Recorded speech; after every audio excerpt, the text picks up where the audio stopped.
Don't, someone might see, but the rancher did it anyway, and the whole town lost their minds. In the small town of Red Hollow, people learned early how to mind their own business.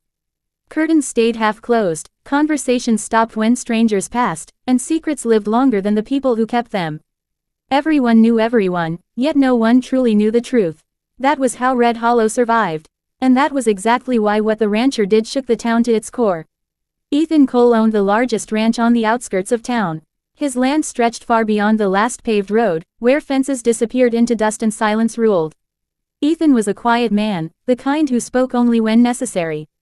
He paid his bills on time, helped neighbors during storms, and never asked for favors. But there was something about him people whispered about: his refusal to attend town meetings, his habit of driving past the old grain mill without ever looking at it. The grain mill was forbidden ground. Everyone knew it, though no sign said so. Years ago, something terrible had happened there, something the town had agreed, silently, to forget. On a blazing afternoon, Ethan parked his truck right in front of the mill. That alone was enough to make heads turn. Mrs. Dalton from the bakery gasped when she saw him through the window. "Don't," she whispered, as if he could hear her. Someone might see, but Ethan stepped out anyway. The mill door creaked as he pushed it open. The sound echoed like a gunshot through the street. People froze. A man dropped his coffee. A child was pulled back by his mother. The sheriff stood outside his office, staring, unable to move. Ethan walked inside and disappeared. Panic spread faster than truth ever had.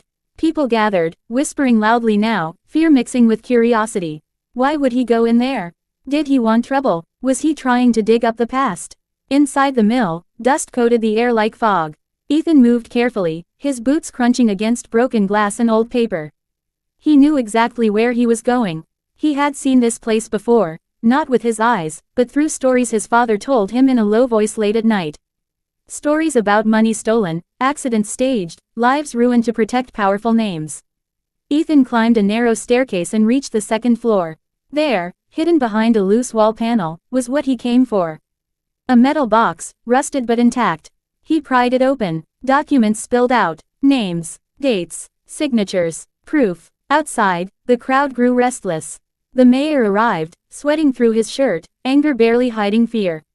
"Someone go get him out of there," he ordered. Before anyone could move, Ethan reappeared. He stepped into the sunlight holding a stack of papers high above his head. The town lost its mind. Shouts erupted. Some people screamed for him to stop. Others demanded to know what he had found. The mayor rushed forward, face pale. "You shouldn't have done that," he hissed. "You don't know what you're starting." Ethan's voice was calm, but it carried. "I know exactly what I'm starting." He laid the papers on the hood of his truck. The wind threatened to scatter them, but people rushed forward, grabbing pages, reading names they recognized. Business owners, former officials, families respected for generations. One name appeared again and again. The sheriff's. Silence fell like a hammer. A woman cried out. A man cursed. Someone shouted that the papers were fake. But deep down, everyone knew they weren't. The truth had always been there, buried under fear and convenience.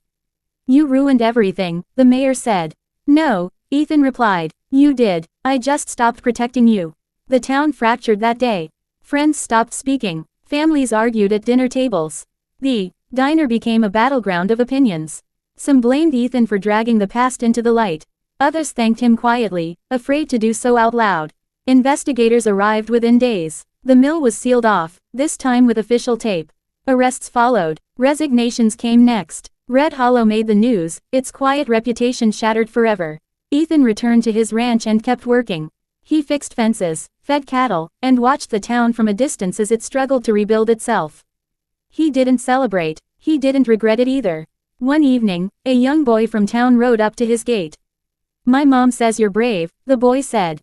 "My dad says you're trouble." Ethan smiled softly. "Sometimes," he said, "those are the same thing."